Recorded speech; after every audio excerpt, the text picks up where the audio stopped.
নাও। এ কি আর কিছু করোনি? না। কেন? এই ডাল ভাত আর এক তরকারি, আর কিছু রাঁধুনি? বললাম তো না। সেদিন যে 500 ভোলা মাছ নিয়ে এলাম, বললাম ফ্রিজে রাখো, একটু একটু করে খাবো, সেটার কি হলো? সেটা কতদিন আগে? কেন, এই তো কবে যেন আজ থেকে 9 দিন আগে। আর 500 ভোলা মাছ মানে তো এই পুচকে পুচকে ছখানা মাছ।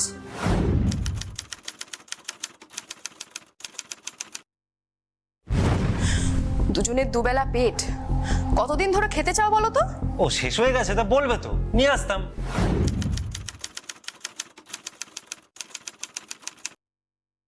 এই তুমি এই বড় বড় কথা বলা কবে বন্ধ করবে বলো তো? আলু পটল কিনে আনতে পারছে না, সে নাকি মাছ কিনে আনবে। দুদিন পরে গ্যাস শেষ হচ্ছে। ঠিক আছে, ফোন করে দিচ্ছি, দিয়ে যাবে। গত মাসের ইলেকট্রিক বিলটাও দিতে পারোনি, কিন্তু এ মাসে সবুজ বিল এসেছে। দুদিন পরে ইলেকট্রিক অফিস থেকে এসে লাইন কেটে দিয়ে যাবে। আরে ওগুলো সব ব্যবস্থা হয়ে যাবে, হয়তো চিন্তা কিসের? কত কিছু করবে বলো তো তুমি একবার? গ্যাসের দাম দেবে, ইলেকট্রিক বিল জমা দেবে, আলু কিনবে, পটল কিনবে, দুদিন পরে চাল শেষ হবে সেটা কিনবে, তেল শেষ হবে, মশলাপাতি শেষ হবে সেগুলো কিনবে। কত পয়সা কামাও তুমি? যেটুকু কামাই সেটুকু তো হয়ে যাচ্ছে তো। কোথায় চলছে? নুন আনতে তো পান্তা ফুরিয়ে যাচ্ছে। তাও যখন চাকরি করতে তখন দুবেলা দুমুঠো খেয়েও সকাল লোদ মেটানোর পয়সা থাকতো। সব শেষ হয়ে গেল তোমার লোভে। কি না চাকরি ছেড়ে ব্যবসা করব, রেস্টুরেন্টের ব্যবসা। জমানো যা টাকা পয়সা ছিল সব লাগিয়ে দিলে। ঘটি বাটি বেচে তো এখন সে একটা চায়ের দোকান এসে ঠেকেছে। ভালো একটা চাকরি করতে নাকি সে এখন চাওয়ালা। চাল কিনতে গিয়ে ডাল কিনতে পারে না, ওর বড় বড় কথা। এটা কি হলো? কার উপর রাগ দেখাচ্ছ তুমি? আমার উপর না নিজের উপর? তোমাকে আমি 1000 দিন বলেছি, এক কথা কানের সামনে ভেজা ভেজা করবে না, মাথায় আমার রক্ত উঠে যায়। বন্দি না, বন্দি তোমাকে খুন করে নিজে সুইসাইড করবো। অভিজিৎ, অভিজিৎ দাঁড়াও। তোমাকে আমাকে খুন করতে হবে না, আমি কোনদিন নিজেই সুইসাইড করব। বাদ দেওয়ার মুরদ নেই, কিল মারার গোসাই। ধুর, এই সংসার আর ভালো লাগে না আমার।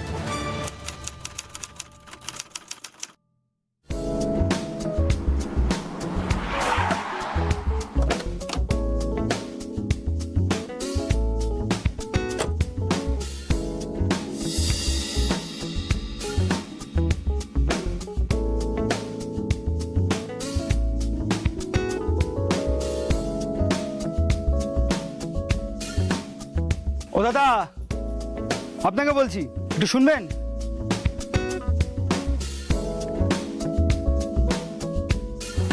বলুন। রামচন্দ্রপুরের রাস্তাটা কোন দিকে বলতে পারবেন?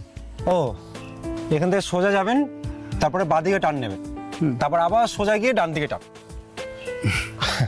বুঝতে অসুবিধা হচ্ছে না? রাস্তাটা একটু জটিল আছে। সত্যি তাই, তারপর আবার দুপুরবেলায় রাস্তায় জিজ্ঞেস করার মতো কোনো লোক নেই। ভাগ্যিস আপনি ছিলেন।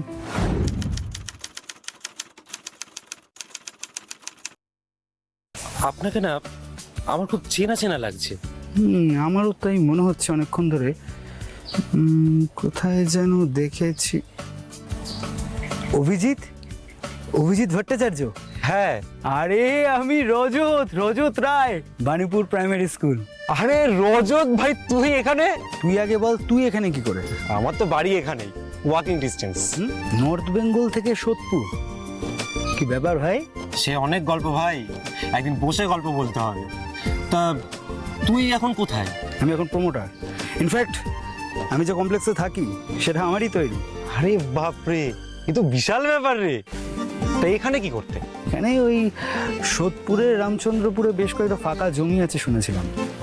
তো এছাড়াও বেশ কয়েক বছর ধরে সোদপুর খুব ডেভেলপ হয়েছে। তাই ভাবলাম যে সোদপুরে একটা যদি কমপ্লেক্স বানানো যায় তাহলে কিন্তু খুব ভালো লাভ হবে। সব লাভ ক্ষতি পরে হবে, তুই এখন আমাদের বাড়িতে চল। বিকেলে আমি তোকে নিজে নিয়ে যাবো রামচন্দ্রপুরে। বিকেলে গেলেও হবে, কিন্তু আরে রাত তো তোর, কিন্তু চল আমাদের বাড়িতে চল। চল চল চল চল।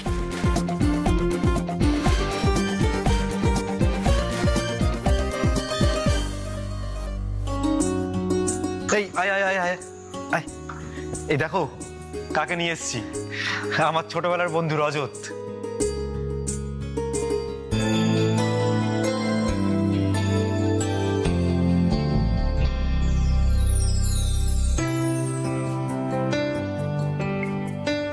আরে ঢুকতে তো দাও। হ্যাঁ হ্যাঁ আসুন আসুন আসুন চল, চল, ভিতরে চল, আসুন। পরিচয় করে দিই, ও হচ্ছে আমার প্রাইমারি স্কুলের বন্ধু রজত রায়, আর ও হচ্ছে আমার সুন্দরী বউ মধুরিমা। ধ্যাত, সুন্দরী না তো আরো কিছু। না রে ভাই, বিশ্বাস কর, ও বিয়ের আগে অসম্ভব সুন্দরী ছিল। আমার সাথে বিয়ের পর সংসারের অভাবে ওর রূপটা অনেকটা নষ্ট হয়ে গেছে রে। রূপ নষ্ট হয়ে গিয়েও যদি এই হয়, তাহলে আগে কি ছিল সেটা আমি কল্পনাও করতে পারছি না। এই শোনো না, আমি একটু চা করে নিয়ে আসি। আচ্ছা, আপনি ব্ল্যাক টি খাবেন তো? চিনি ছাড়া। ওকে ওকে, তোমরা বসো, তোমরা বসো। বস। লজ্জা পেয়ে গেল বুঝলি। হ্যাঁ, তারপর বল, এখানে এলি কি করে? মধুরিমার সঙ্গে আমার কাস্ট মেলে না বুঝলি, আমি ভট্টাচার্য আর ও দাস। তাই বাবা বললো যে অন্য কাস্টের মেয়েকে বিয়ে করলে ঘরেই ঢুকতে দেবে না। সোদপুরে এই সম্পত্তিটা আমার দাদুর নামে ছিল, দাদু এই বাড়িটা আমার নামে করে দিয়ে গেছেন। ব্যাস, তারপরে ওকে বিয়ে করে এখানেই সেটেল হয়ে গেলাম। তা এখন তুই করছিসটা কি? সেরকম কিছুই না, চাকরি করতাম, সেটা ছেড়ে দিয়ে ভাবলাম বিজনেস করব, কিন্তু সেখানে বিশাল পরিমাণ একটা লস খেয়ে এখন শেষে একটা চায়ের দোকান। আমার সাথে কাজ করবি? আমার রামচন্দ্রপুরের প্রজেক্টটা লক হলেই তুই দেখবি। কি হলো? আরে ইমোশনাল হয়ে গেলি কেন? বিপদের সময় বন্ধু পাশে এসে দাঁড়ায় শুনেছিলাম, আজ সেটা চোখের সামনে দেখে নিলাম রে। Don't be emotional. আমারও একজন বিশ্বস্ত লোকের দরকার ছিল। সেই বিশ্বস্ত লোক হিসাবে আমাকে মানার জন্য তোকে থ্যাঙ্কস রে। আরে থ্যাঙ্কস কিসের? আরে এই রে, অনেক দেরি হয়ে গেল, এবার রামচন্দ্রপুর যেতেই হবে। এই চল চল, যেতে হবে। এবার বেশি দেরি হয়ে গেলে কিন্তু সন্ধ্যা হয়ে যাবে। আরে চল ভাই। আরে সে নয় যাবো, তবে চাটা তো খেয়ে যা। মধু, ও মধু, আরে চাটা নিয়ে এসো তাড়াতাড়ি। আনছি আনছি। ভাই এবার সত্যি দেরি হয়ে যাবে। আরে দেরি হয়ে গেলেও কিন্তু আজকে কাজ মিটিয়ে তোকে এখানেই আসতে হবে, ঠিক আছে? সে নয়, দেখছি। আরে দেখছি না, তোকে এখানেই আসতে হবে, ব্যাস। আমি কিছু এই না। এই তো চা চলে এসছে। আর হ্যাঁ, ডিনারটা কিন্তু আজকে এখানেই করবি তুই, ঠিক আছে?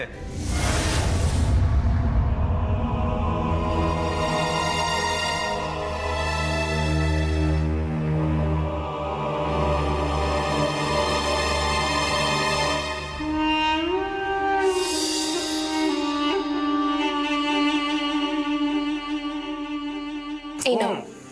মধু, এই রজত কি বলতে শোনো, এগুলোকে মারা যায়? কি বলছেন শুনি? ও বলছে এখানে নাকি ওর 1 সপ্তাহ টানা কাজ, তার জন্য ওই এখানে কোনো হোটেল, গেস্ট হাউস আছে না, গেস্ট হাউস, ওখানে নাকি ভাড়া করে থাকবে। বলো কি ভুল বলেছি শুনি? আরে ভাই, আমার দাদু আমাকে একটা এত বড় বাড়ি দিয়েছে, সেটা কি আমার একা থাকার জন্য? তুই আমার বন্ধু, তুই এখানে থাকতেই পারিস। হ্যাঁ, আমি ব্যাচেলার মানুষ, তোদের সংসারে থাকলে তোদেরই অসুবিধা হবে। না না, আমাদের কোনো অসুবিধা হবে না। আপনার বন্ধু তো ঠিকই বলেছেন, আপনি চাইলে এ কটা দিন আমাদের বাড়িতে থেকে যেতেই পারেন। আপনি যখন বলছেন অসুবিধা হবে না, তাহলে হতেই পারে। অভিজ্ঞতা চিনি, ও বেশি বুঝে শুনে কথা বলে না। ব্যাস, আমার বউ যখন বলে দিয়েছে তখন তোকে এই বাড়িতে থাকতেই হবে। ওর কথা এই বাড়িতে লাস্ট কথা। থাকতে পারি, তবে একটা শর্তে। আবার কি শর্ত? আমি যতদিন থাকবো তোদের সংসারের সব খরচ আমার। ঠিক আছে, ডান ডান। এটা কি করে হয় বলো তো? তুমিও না, কি সব বলছো বলো তো? আরে বধু, ও আমার ছোটবেলার বন্ধু, ও সবটা বোঝে। ওর কাছে আমাদের অবস্থা লুকিয়ে কোনো লাভ আছে? তবু ছি ছি ছি ছি। আচ্ছা বলো তো মধু, এই যে মদ, স্ন্যাক্স, এগুলো কার টাকায় আনা? বলো, বলো না। আমি জানি না। আমার টাকায়। হ্যাঁ, ও আমাকে একটা চাকরি দিয়েছে, 10,000 টাকা অ্যাডভান্স করেছে। সত্যি? একদম ভাই। আস্তে আস্তে আস্তে আস্তে। আপনার কাছে আমরা চিরকৃতজ্ঞ রইলাম। এই কৃতজ্ঞতা আমরা কোনোদিনও ভুলতে পারবো না দাদা।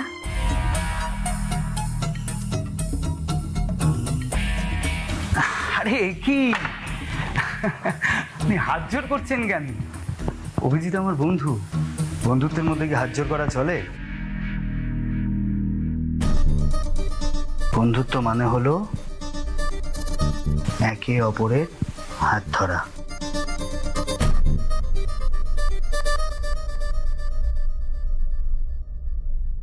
Yes, you are right. বন্ধুত্ব মানে একে অপরের উপর হাত রাখা।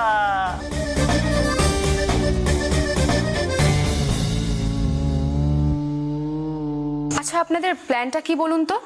সারা রাত জাগবেন নাকি ঘুমানোর ইচ্ছে আছে? ইচ্ছে তো আছে, কিন্তু অভিজিতের যে অবস্থা, ওর তো কিছু একটা ব্যবস্থা করতে হবে। ও পুরো আউট হয়ে গেছে। আচ্ছা, কি ব্যবস্থা করা যায় বলুন তো? ওকে নিয়ে গিয়ে ঘরে শোয়াতে হবে। একটু হেল্প করবেন প্লিজ? চলুন দুজনে মিলে ওকে ধরাধরি করে ওকে ঘরে নিয়ে যাই। হ্যাঁ, চলুন।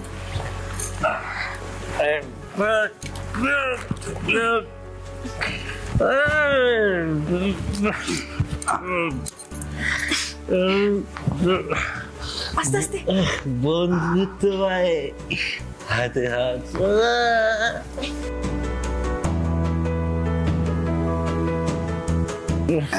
এইখানটা শুয়ে দিন। আস্তে আস্তে আস্তে আস্তে আস্তে পাটা করুন।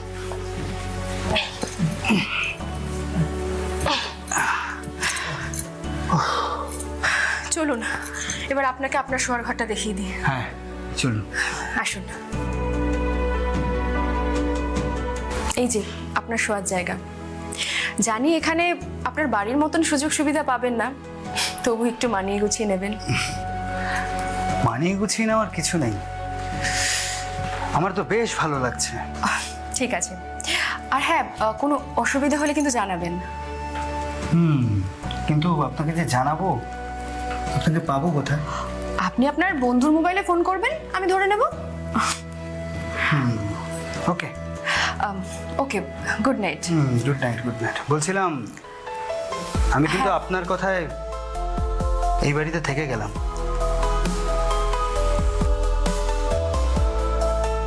আপনি আমার কথা এই ঘরে থাকতে পারেন না?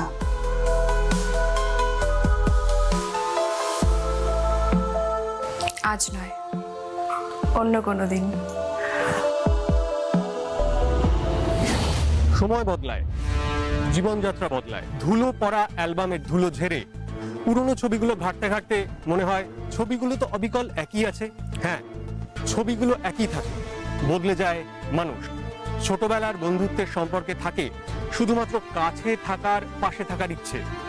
কিন্তু এই মানুষগুলো যখন বড় হয়, তখন সেই সম্পর্কে এসে জোটে কিছু হাসিল করার চাহিদা, দেনা পাওনার জটিল অঙ্ক, সম্পর্কে দানা বাঁধে অপরাধ। নমস্কার, আমি ঘোলা থানার অফিসার ইনচার্জ অরূপ বেরা। আজ আপনাদেরকে ঠিক এরকমই একটা ঘটনা শোনাবো। ভাই কাল সোদপুর ট্রাফিক মোড়ে গেছিলাম। হ্যাঁ, জায়গাটাকে সাজিয়েছে ভাই, ও কিন্তু আমাদের মহেশপথ দাদা, মানে চারিদিকে পুরো জঙ্গল হয়ে রয়েছে। এ ভাই ওই দেখ লাশ। লাশ কোথায়? আরে ওই তো হ্যাঁ তো রে, দুটো লাশ।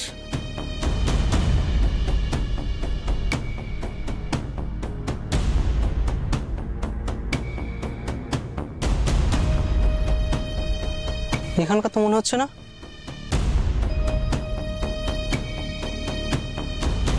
হাতে শাঁখা করে রয়েছে, দেখলি? হ্যাঁ, শাখা গলাও আছে, সিঁদুরও পরানো আছে। এরা বড় বউ মনে হচ্ছে। হতেও পারে। বউটাকে কিন্তু এক ঘর দেখতে ভাই। হ্যাঁ, কি বলিস ভাই? যা বলেছিস। এই ভাই, বেড়ে পাকামো মেরে ছুতে যাস না।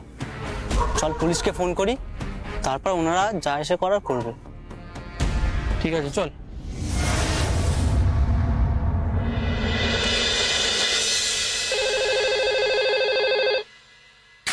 হ্যালো, ঘোলা থানা।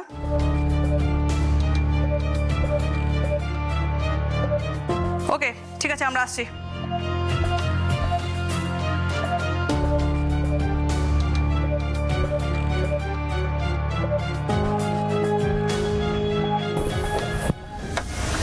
স্যার কোন দিকে? স্যার ওই ঝোপটার ধারে। স্যার দুটো লাশ। দুটো ডেড বডি কার কিছু আইডেন্টিফাই করা গেছে? না স্যার, কেউ কিচ্ছু বলতে পারছে না। তবে স্যার ওদের কাছে ফোন বা মানি ব্যাগ কিছুই নেই। চলুন দেখি।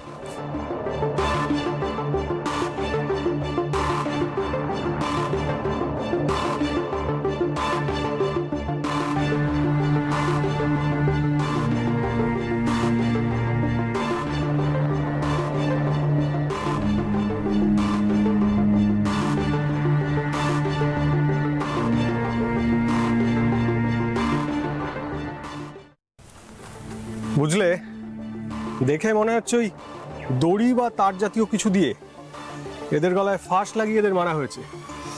হ্যাঁ স্যার, আমারও তাই মনে হচ্ছে। সম্ভবত কালকে সন্ধ্যে থেকে রাতের মধ্যেই খুন দুটো করা হয়েছে।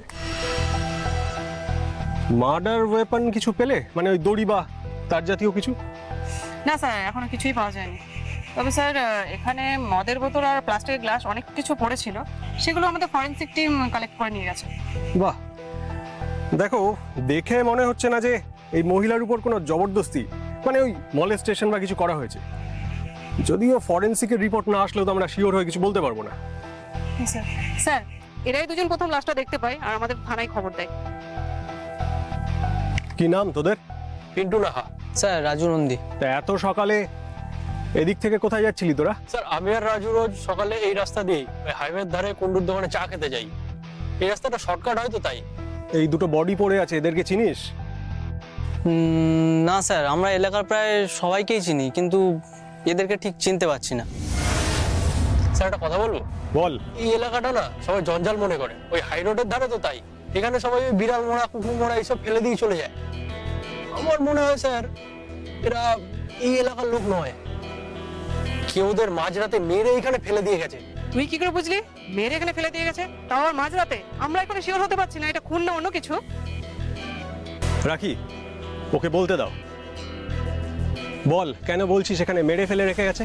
স্যার এখানে না পাড়ার অনেক ছেলেরা রাতে দারু খেতে আসে, তাই ভদ্রবাড়ির মেয়ের এখানে আসে না। এখানে এসেই যে খুনটা হবে কোনো চান্স নেই স্যার। এটা যে খুন কি করে বুঝলি? খুন না হলে কি এরকম কেউ মরা ফেলে দিয়ে যায়? হয় পুড়িয়ে দেবে আর নয়তো ওই মাটিতে পুঁতে দেবে, দফন করে দেবে। খুনের কেস বলেই তো এরকম করে মরা ফেলে দিয়ে গেছে। আচ্ছা, তোদের দুজনের মধ্যে আমাদের ফোন কে করেছিল? তুই? না স্যার আমি না, ওই ও রাজু করেছিল। বাহ, তোরা তো খুব অ্যাক্টিভ ছেলে। রাখি, এদের দুজনের নাম্বারটা সেভ করে নাও। এই তো নাম্বারটা বল। তোর নাম কি? রাজু তাই তো? না ম্যাম, আমার নাম পিন্টু না, ওর নাম রাজু। নাম্বারটা বল। তোর নাম্বারটা বল।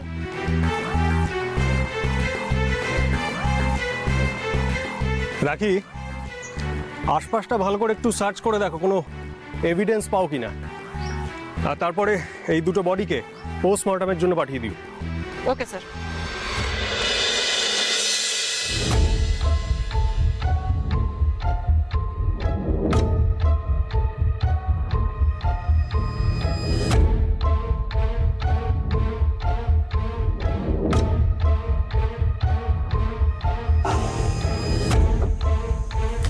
আমি সব ছোটোখাটো ডিলিং অনলাইনে করি, তোদের জন্য আমাকে ব্যাংকে যেতে হলো।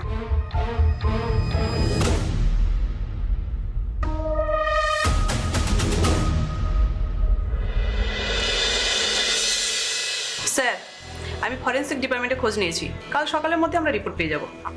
আচ্ছা, ভিকটিমের মধ্যে তো একজন পুরুষ আর একজন মহিলা। আপাত দৃষ্টিতে মহিলা বিবাহিত। তোমার কি মনে হয় ওরা হাজব্যান্ড ওয়াইফ? স্যার হতেও পারে আবার নাও হতে পারে, কারণ এখন কে কার বউ আর কে কার বর নিয়ে ঘুরছে সেটা স্যার বোঝা মুশকিল। তা ঠিক, তার মানে এখন ওনাদের পরিচয় পুরো পাওনি, তাই তো? না স্যার, আমাদের টিম এলাকায় খোঁজ খবর করেছে, কিন্তু কেউ কিছু বলতে পারেনি। এমনকি ওখানে যারা প্রতিদিন মদ টদ খায়, এমনকি কালকে রাতেও যারা মদ খেয়েছে তাদের কয়েকজনকে আমি চেস করেছিলাম, কেউ কিচ্ছু বলতে পারেনি, আর ভিকটিম দুজনকেও চিনতে পারেনি। মানে সকালে দুটো ছেলে যা বললো যে ওরা এলাকার সবাইকে চেনে, কিন্তু ওই ভিকটিম দুজনকে চেনে না। স্যার ওদের দুজনের মধ্যে না ওই পিন্টু নামক ছেলেটা বড্ড বেশি কথা বলে। বেশি কথা বলে কিন্তু খুব একটা ভুল বলে না, ওর কথা কিন্তু যুক্তি আছে। দেখো, ভিকটিমের যদি ন্যাচারাল ডেথই হতো তাহলে তার একটা শেষকৃত্যের ব্যবস্থা থাকতো, ওখানে তো ভাবে পড়ে থাকতো না। হ্যাঁ স্যার, সে তো ঠিক, আমরা তো সেই সন্দেহের জন্যই বডি দুটোকে ফরেনসিকে পাঠিয়েছি। ওর অন্য কথাটাও কিন্তু ফেলে দেওয়া যায় না। একজন ভদ্র ঘরের বউ অত রাতে ওখানে যাবে কেন, যেখানে পাড়ার ছেলেরা বসে মদ খায়? আর তাছাড়া তুমি তো ওই লোকগুলোকে জিজ্ঞাসাই করেছো অথচ যারা কালকে রাত্রে ওখানে বসে মদ খেয়েছে তারা তো বলেছে তারা নাকি বিশেষ কিছু দেখেনি। হ্যাঁ স্যার। সেক্ষেত্রে ছেলেটার অন্য কথাটাও ঠিক, কেউ মার্ডার করে এখানে ফেলে রেখে গেছে, তাও মাঝরাতে। স্যার সেক্ষেত্রে তো এলাকার লোকজনদের জিজ্ঞাসাবাদ করেও ভিকটিমের পরিচয় পাওয়াটা ডিফিকাল্ট। তুমি ওই এলাকার সমস্ত সিসিটিভি ফুটেজ কালেক্ট করো, আমি কোর্টের থেকে একটা অর্ডার বের করছি। কিসের আবেদন স্যার? আর ওই সিজড ম্যাটেরিয়াল মানে ভিকটিমের জামা জুতো পোশাক আশাক আর কি, ওগুলো তো এখন জব্দকৃত সামগ্রী হয়ে মালখানায় পড়ে আছে। ওগুলো মালখানা থেকে এখন আনাতে গেলে মালখানার ইনচার্জকে তো একটা লিখিত নোট দিতে হবে, তার সঙ্গে কোর্টের অর্ডার। Okay sir.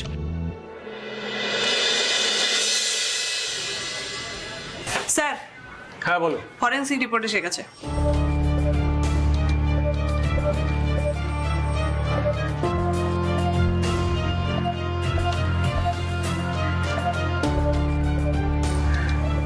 এটা একটা পরিকল্পিত মার্ডার কেস, বুঝলে? আর মার্ডার করা হয়েছে ঘরে ব্যবহৃত ইলেকট্রিকের তার দিয়ে।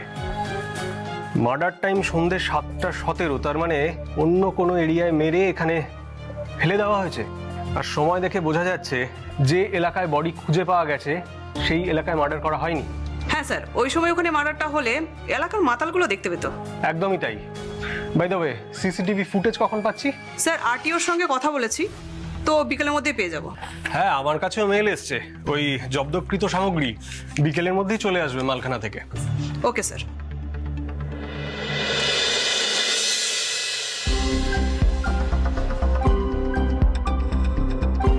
স্যার দেখুন, রাত 11:39 নাগাদ একটা গাড়ি সাইড করে দাঁড়ালো।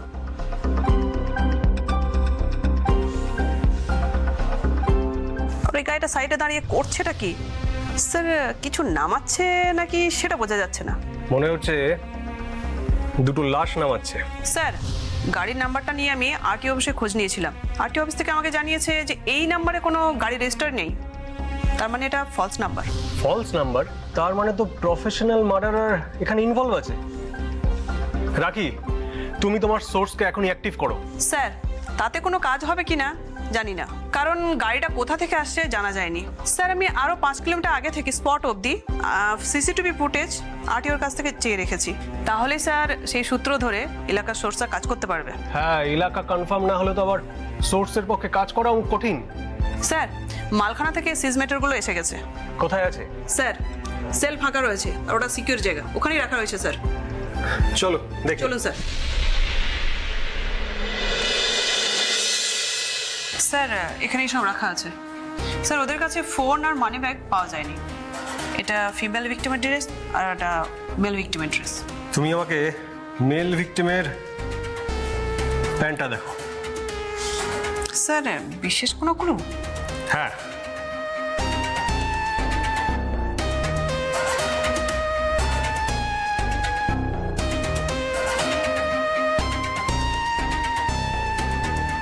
দেখো, smart tailors, Dutta road, Sodepur. রাখি, তুমি সোদপুরে কোনো দত্ত রোড চেনো? হ্যাঁ স্যার, বিটি রোডের ওপারে, কিন্তু স্যার ওটা তো আমাদের থানা এরিয়ায় পড়ে না, ওটা তো খড়দা থানার এরিয়ায় পড়ে। সে কোনো অসুবিধা নেই, আমি খড়দা থানার ওসির সঙ্গে কথা বলে নেব। তাহলে চলো কাল সকালে আমরা একবার দত্ত রোডে ঢু মারি। আমার স্থির বিশ্বাস এই স্মার্ট টেলার্স থেকে আমরা কোনো না কোনো ক্লু অবশ্যই পাবো, আর সেখান থেকে আমরা সঠিক জায়গায় পৌঁছে যাব।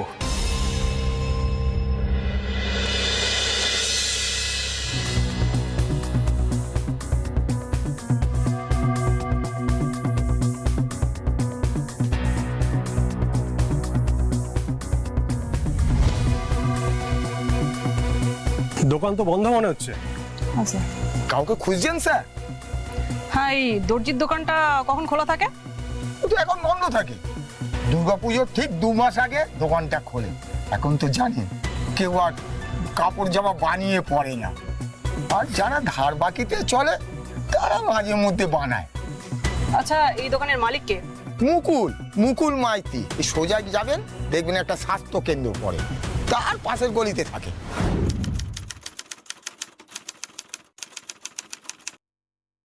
আচ্ছা, তার বাড়িটা কি আমাদের চিনিয়ে নিয়ে যেতে পারবেন? হ্যাঁ, কোনো অসুবিধা হবে না ম্যাডাম। দাঁড়ান, আপনি মনে হচ্ছে এলাকার অনেককেই চেনেন। হ্যাঁ স্যার, মোটামুটি প্রায় সকলকেই চিনি। রাখি, ওনাকে একবার ভিকটিমের ছবি দুটো দেখাও তো।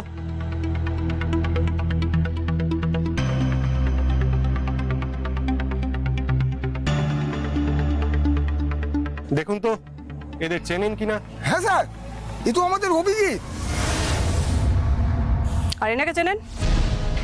হ্যাঁ, এ তো অভিজিতের বউ মধুরিমা। মারা গেছে স্যার। খুন হয়েছে? কি বলছেন, খুন?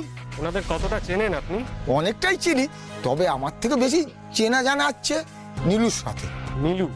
কে নীলু? এই অভিজিতের বাড়ির ঠিক 10 পা দূরে নীলুর দোকান। আচ্ছা, আপনি অভিজিৎ বা মধুরিমা বাড়িটা চেনেন? হ্যাঁ চিনি ম্যাডাম, 3 দিন ধরে ওদের ঘর বন্ধ, দরজায় তালা ঝুলছে। ওরা খুন হয়েছে শুনে অবাক হলাম। আচ্ছা স্যার, অভিজিতের বাড়ির দরজার তালাটা ভেঙে একবার ঘরটা সার্চ করলে ভালো হতো না? হ্যাঁ, সে তো আমরা করবই, তবে এখন নয়।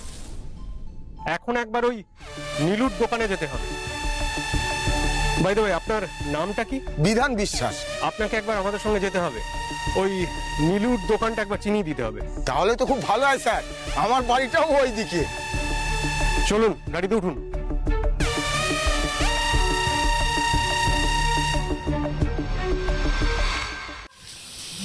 নীলু, এই নীলু।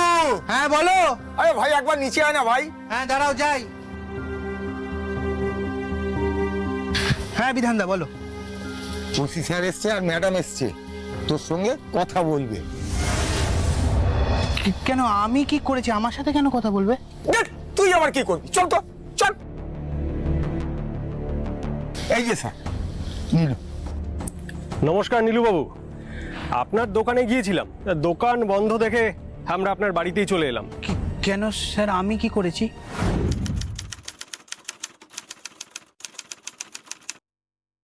না না, আপনি কিছু করেননি, আমাদের আপনার কাছ থেকে কিছু ইনফরমেশন নেওয়ার ছিল। হ্যাঁ নিশ্চয়ই, বলুন না। আচ্ছা, আপনি ওই অভিজিৎ বাবুকে কতদিন চেনেন? অভিজিৎ? কোন অভিজিৎ? আরে আমাদের অভি, চিনলি না? অভিজিৎ ভট্টাচার্য। ও, এই আমাদের পাড়ার অভিজিৎ। হ্যাঁ তা ধরুন না, ওকে বছর 5 ধরে তো চিনি। আসলে যে বাড়িটাতে ও থাকে এটা ওর দাদুর বাড়ি, বাড়িতে কেউ থাকতো না, তাই অভিজিৎ বিয়ে করে বউকে নিয়ে এই বাড়িতেই এসেছে। এই অভিজিৎ বাবু আর ওনার স্ত্রী মধুরিমা মারা গেছেন। ইনফ্যাক্ট দুজনেই খুন হয়েছেন। কি করে? কি করে, কোথায় আর কে করলো সেগুলোর খোঁজেই কিন্তু আমরা এসেছি। আপনার কাছে যা যা জানতে চাইবো একটু পরিষ্কার করে বলবেন প্লিজ। হ্যাঁ নিশ্চয়ই, বলুন স্যার। উনি কি কাজ করতেন? অভিজিৎ একটা ছোট চাকরি করত, তা বছর 2 আগে ও সেই চাকরিটা ছেড়ে দিয়ে একটা রেস্টুরেন্ট দিল এই আমাদের এই মোড়ের মাথাতেই। তা রেস্টুরেন্টটা খুব একটা ভালো চললো না, শেষে একটা চায়ের দোকান দিল। হঠাৎ করেই খুব অভাবে পড়ে গেল, খুব খুব কষ্ট করে টেনে টুনেই ওকে সংসার চালাতে হতো। তবে হ্যাঁ, মাস 3 আগে শুনেছিলাম যে ও একটা প্রমোটারের আন্ডারে কাজ করছে। সেই প্রমোটারটা আবার নাকি অভিজিতের ছোটবেলাকার বন্ধু। তা মাসখানেক যেতে না যেতেই দেখি ওর রমরমা অবস্থা। হ্যাঁ স্যার, ও এমনিতে না বড় বড় গুলি ঝাড়তো। মাস 2 তো আমেরিকা, লন্ডন, 5 স্টার, আচ্ছা কথাই বলতো। হ্যাঁ স্যার, ওর খুব ঠাট হয়েছিল। বাসে অটোয় ওঠা তো ভুলেই গেছিল, যেখানেই যেত এসি ক্যাব ভাড়া করে যেত। আচ্ছা, আপনার কাছে অভিজিতের নাম্বার আছে? হ্যাঁ স্যার আছে, অভিজিৎ আর ওর বউ দুজনেরই নাম্বার আছে আমার কাছে। আচ্ছা, একটা কাজ করুন, এই এসআই ম্যাডামকে নাম্বার দুটো দিয়ে দিন। ওকে। হ্যাঁ ম্যাডাম, অভিজিতের নাম্বারটা লিখুন। আর এইটা হলো মধুরিমার নাম্বার। রাখি, এই নাম্বার দুটো থেকে অভিজিৎ বাবু আর মধুরিমার ব্যাংক ডিটেলসটা কালেক্ট করে নাও, ওদের অ্যাকাউন্ট ডিটেলসটা আমার চাই। Okay sir. আচ্ছা, এই অভিজিৎ বাবু যে প্রমোটারের আন্ডারে কাজ করতেন তাকে আপনারা চিনতেন? আমি চিনি না স্যার। আমি চিনতাম স্যার, নামও জানি। কি করে? আসলে স্যার, অভিজিৎ যখন ওই প্রমোটারের হয়ে কাজ করা শুরু করলো তখন ওই প্রমোটার হামেশাই ওর বাড়িতে আসতো, আবার কিছু কিছু সময় বাড়িতে থেকেও যেত। তাই? ইন্টারেস্টিং তো। নাম জানলেন কি করে? মাঝে মাঝেই দুপুরবেলা করে যখন বাড়ি যেত তখন আমার দোকান থেকে বড় বড় চকলেট, কেক, দুধের প্যাকেট এগুলো কিনে নিয়ে যেত। আচ্ছা, অভিজিৎ আর মধুরিমার কোনো সন্তান আছে? না ম্যাডাম, ওদের কোনো সন্তান ছিল না, ওরা নিঃসন্তান ছিল। দেখো, এই দুধ, চকলেট, কেক এগুলো বড়রাও খেতে পারে, নো ইস্যুজ। আপনি নামটা কিভাবে জানলেন বললেন না? স্যার, উনি সবসময় অনলাইনে পেমেন্ট করতেন, রিসিপ্ট লিস্টে ওনার নাম আসতো। নামটা মনে করতে পারবেন? মনে করে বলার কি আছে স্যার, আমি ট্রানজাকশন হিস্ট্রি দেখে আমি ওনার নামটা বলে দিচ্ছি, আমাকে একটু সময় দিন। এই যে স্যার, পেয়েছি। ওনার নাম হলো রজত রায়, আর ওনার মোবাইল নাম্বার হলো, আর ওনার এই নাম্বারে ব্যাংক অ্যাকাউন্টও আছে, আর ব্যাংক অ্যাকাউন্টটা আছে হচ্ছে, হ্যাঁ, এক্সিস ব্যাংকে। অনেকটা হেল্প করলেন নীলুবাবু। বিধানবাবু আপনিও। তবে স্যার একটা কথা বলার আছে, মানে কি মুখে বলবো, খুব আটকাচ্ছে কথাটা বলতে। বলুন না। আসলে স্যার ওই রজত রায় প্রমোটার যখন অভিজিৎ বাড়িতে থাকতো না, ওর বউ মধুরিমা বাড়িতে একা থাকতো, তখনই ওই প্রমোটার বাড়িতে আসতো। সেটা আমরা বুঝতেই পেরেছিলাম। আচ্ছা রাখি, এই রজত বাবুর ব্যাংক ডিটেলস থেকে ওনার বাড়ির অ্যাড্রেসটা জোগাড় করো। তোমার মিনিট 15 লাগবে, তারপর সোজা ওনার বাড়িতে চলে যাও। Okay sir. তোমার সঙ্গে থানার ইন্টারোগেশন রুমে আমার দেখা হচ্ছে। হ্যাঁ sir, with Rajat Roy. Okay, welcome mister Rajat রায়।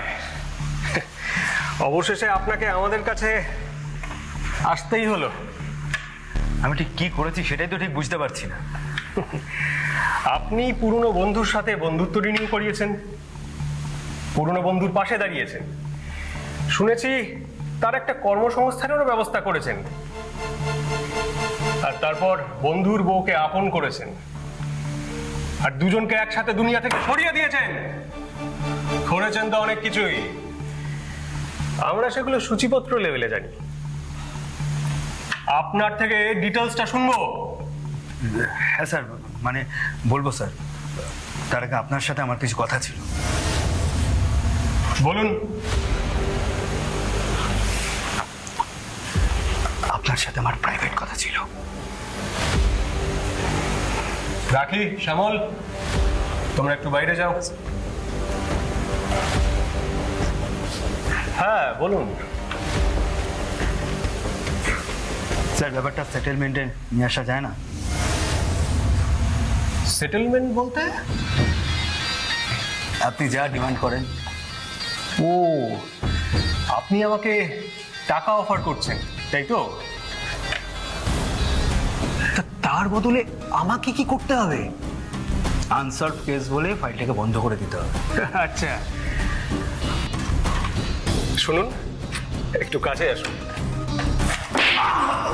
রাখি, মারো এটাকে। যদি মাঝখানে কথা বলতেও চায় তাও থামবে না। টানা 2 ঘন্টা হাতে সুখ মিটিয়ে তবেই আমায় ডাকবে। স্যার আমার তো শ্যামল বাবু, মারো ওকে। ম্যাডাম মারো।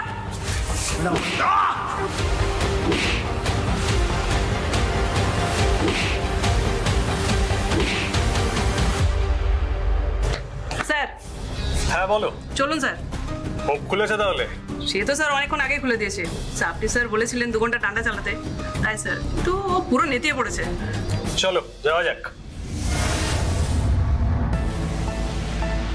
রজত বাবু, এবার সবটা খুলে বলুন তো, আমরা ডিটেলসটা শুনি। আমি একটা অ্যাড্রেস করছিলাম, হঠাৎ দেখা হলো অভিজিতের সাথে। অভিজিৎ আমাকে ওর বাড়িতে নিয়ে গেল, আলাপ করালো ওর বউ মধুরিমার সাথে। আমার ছোটবেলার বন্ধু রজত।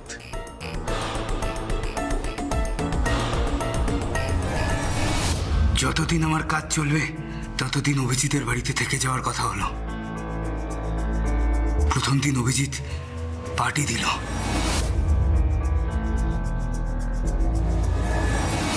অভিজিৎ খুব তাড়াতাড়ি মাতাল হয়ে গেল।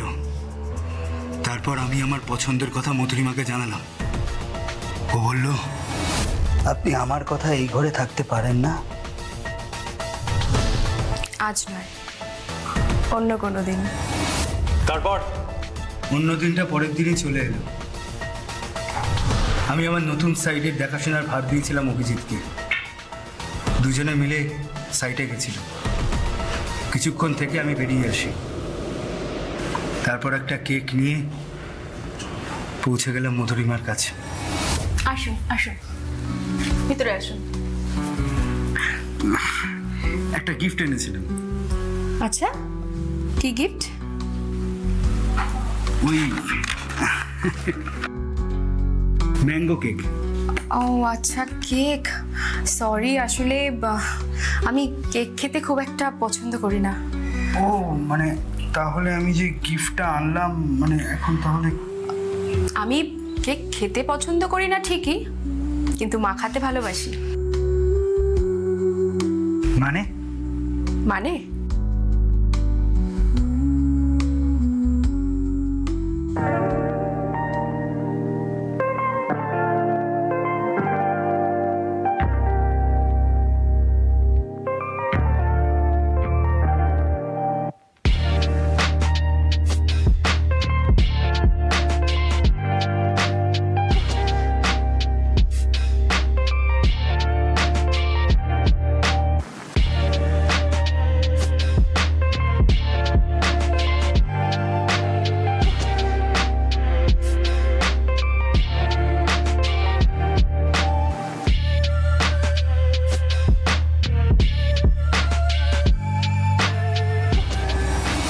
মধুরিমার সাথে সম্পর্ক তৈরি হয়, রোজ চলতে থাকে সম্পর্ক।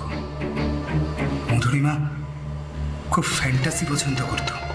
ফ্যান্টাসি? ফ্যান্টাসি বলতে?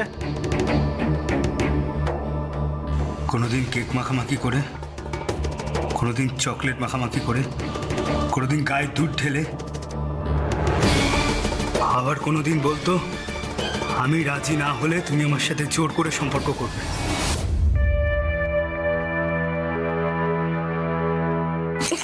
এসব আপনি কি করছেন? কি করছি সেটা নিজেই বুঝতে পারবে। দেখুন, এসব কিন্তু ঠিক না। অভি জানতে পারলে খুব রাগ করবে। রাগ করুক, আমি ওর রাগের ধারধারি নাকি? হ্যাঁ, আমি কিন্তু আবার চেঁচাবো বলছি। চেঁচাও, যত খুশি চেঁচাও। ছেড়ে দিন, ছেড়ে দিন, ভগবানের দোহাই আপনাকে, এরকমটা করবেন না। প্লিজ ছেড়ে দিন, প্লিজ আমাকে ছেড়ে দিন, ছেড়ে দিন আমাকে। আমি কিন্তু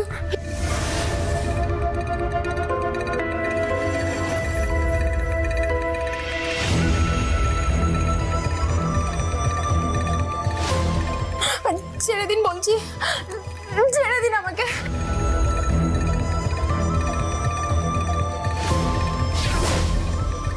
ছেড়ে দাও।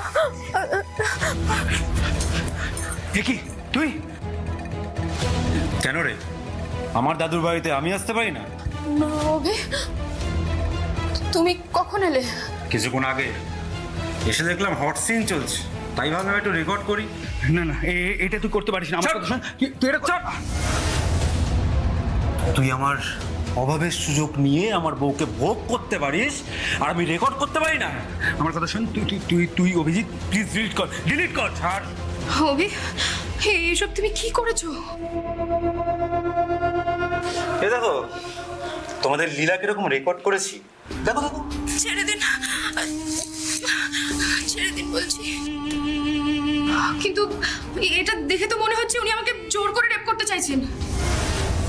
তাই? অভি, অভি, তোমাকে একটা রিকোয়েস্ট করবো। রজত তোমার হাতে পায়ে ধরে কাঁদলেও তুমি কিন্তু ভিডিওটা ডিলিট করবে না। এসব তুমি কি বলছো মধুরিমা? এটাই তো আমাদের তরফের তাস। মিস্টার রয়, এবার চট করে 20 লাখ টাকা ছাড়ুন তো। কি হচ্ছে, কি হচ্ছে এসব? কনফিউজ বন্ধু। এটাকে ইংরেজিতে ব্ল্যাকমেল বলে। শুনে রাখ, আমাদের তুই 20 লাখ টাকা না দিলে এই ভিডিওটা নিয়ে সোজা থানায় যাব, বলবো এই রজত রায় আমার বউকে রেপ করেছে, বুঝলি? শোন না অভি, আমার কথা শোন না। আমিও থানায় যাব, গিয়ে বলবো স্যার দেখুন এই ছেলেটা না আমাকে জোর করে রেপ করেছে। কাল দুপুরের মধ্যে আমার অ্যাকাউন্টে 20 লাখ টাকা না ঢুকলে কাল বিকালে আমি আর মধু থানায় যাব। আমি বাধ্য হয়ে পরের দিন অভিজিতের ব্যাংক অ্যাকাউন্টে 20 লাখ টাকা ট্রান্সফার করলাম। আমরা অভিজিতের ব্যাংক অ্যাকাউন্ট চেক করেছি রজতবাবু। ফেব্রুয়ারি মাসের 4 তারিখে আপনার অ্যাকাউন্ট থেকে ওর অ্যাকাউন্টে 20 লাখ টাকা ট্রান্সফার হয়েছে। এমনকি মার্চের 3 তারিখেও। হ্যাঁ স্যার, এর পরের মাসে ওরা আমার কাছ থেকে আরও 20 লাখ টাকা নিল। তারপরের মাসে ওরা আমার কাছে আবার 20 লাখ টাকা চাইলো। আমি বুঝলাম এবার এটা বন্ধ করতে হবে। দিন ওদের খাই বেড়ে যাচ্ছে। বন্ধ করার জন্য আপনি কি করলেন? আমরা যারা প্রমোটার, তাদের কাছে থ্রেট করার লোক, হাত পা ভাঙার লোক, খুন করার লোকের কানেকশন আছে। আমি জিতু আর কালুকে ফিট করলাম ওদেরকে সরিয়ে দেওয়ার জন্য। তারপর অভিজিৎ আর মধুরিমাকে বললাম আমার ব্যাংকে অত টাকা নেই, বাড়িতে এসে ক্যাশ নিয়ে যেতে। ওরা বাড়িতে এলো।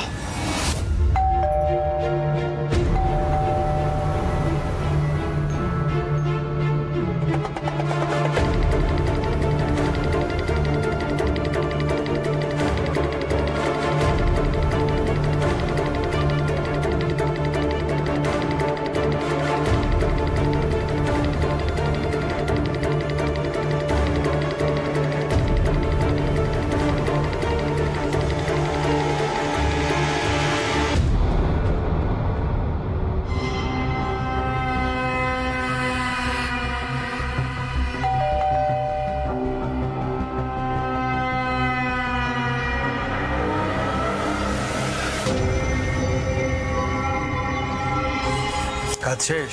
হ্যাঁ স্যার।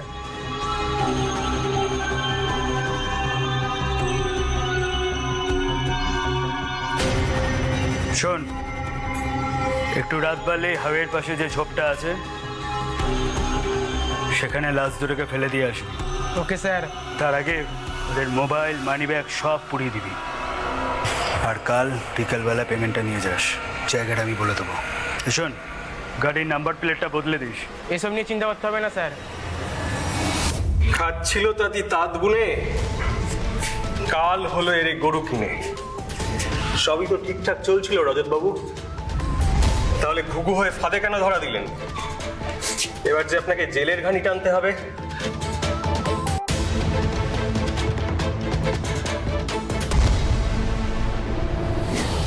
অভিজিৎ আর মধুরিমা শর্টকাটে বড়লোক হতে গিয়ে ফাঁদ পাতল, আর তাতে ঘুঘুও ধরা পড়ল। কিন্তু আলটিমেটলি কী লাভ হলো? নিজেরা খুন হলেন, আর রিপুকে কন্ট্রোল করতে না পেরে ফাঁদে পা দিয়ে রজতের জীবনটাও বরবাদ হয়ে গেল। রজত হয়ে উঠল খুনের অপরাধী। রজতকে আমরা পরে গ্রেপ্তার করলাম, তার দুদিন পরে আমরা গ্রেপ্তার করলাম কালু আর জিতেনকে। তাই সবসময় বলি, ঘাড়ের কাছে নিঃশ্বাস ফেলছে একজন অপরাধী। সতর্ক হন আপনি, সাবধান হোক বাংলা।